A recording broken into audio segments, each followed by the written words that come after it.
हरियर हरियर चूड़िया के लागल बाबा जरिया हे भोला जी। हरियर हरियर चूड़िया के लागल बाजरिया हे भोला जी। हमके ले आई हरियर चूड़िया हे भोला जी। हमके ले आदि ना हरियर चूड़िया हे भोला जी। तोरा खातिर नइखे बनल हरियर चूड़िया हे गौरा जी। तोरा खातिर नइखे बनल हरियर चूड़िया हे गौरा जी। तोरा खातिर बनल बड़े राज के कंगनमा हे गौरा जी। तोरा खातिर बनल रुद्राक्ष के कंगनमा हे गौरा जी। हरियर हरियर साड़िया के लागल बाबा जरिया हे भोला जी।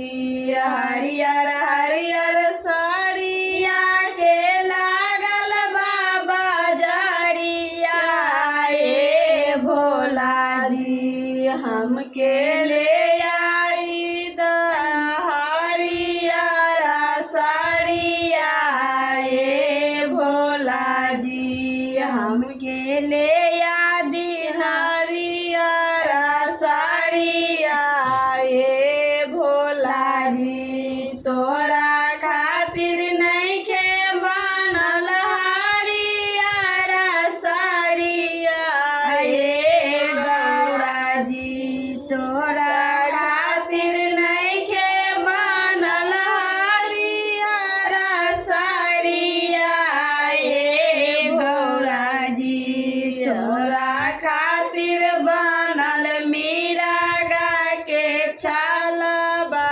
हे गौरा जी। तोरा खातिर बनल रुद्राक्ष मिर्गा के छालबा हे गौरा जी।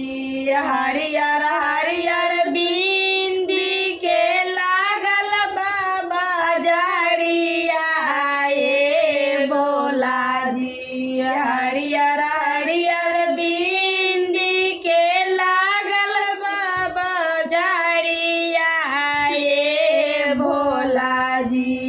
हमके ले आदि ना हरियर बिंदी हे भोला जी। हमके ले आदि ना हरियर बिंदी हे भोला जी। तोरा खातिर नइखे बनल हरियर बिंदी हे गौरा जी। तोरा खातिर नइखे बनल हरियर बिंदी हे गौरा जी। तोरा खातिर बनल भूभूत के टीका हे गौरा जी। तोरा खातिर बनल भूभूत के बिंदी